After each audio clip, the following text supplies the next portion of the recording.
Hello అండి. రీసెంట్‌గా అయితే మేము బెంగుళూరులో ఉన్న లాల్‌బాగ్ బొటానికల్ గార్డెన్‌కి అయితే వెళ్ళాము.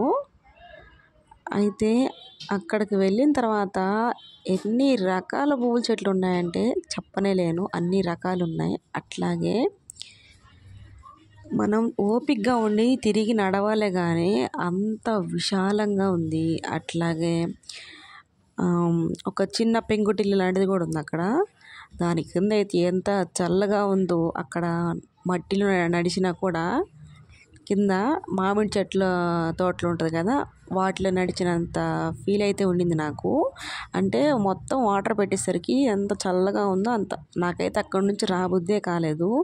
అట్లాగే లేక్ కూడా ఉంది. బోటింగ్ అయితే లేదు కానీ లేక్ అయితే ఉంది, చక్కగా చూడొచ్చు. ఇంకా లోపల అయితే మనకి ఫుడ్ కోర్ట్ కూడా అవైలబుల్గా ఉంది. నేను ఈ వీడియోని పార్ట్ 1 పార్ట్ 2గా పెడతాను. మీకు ఈ వీడియో నచ్చితే సబ్స్క్రైబ్.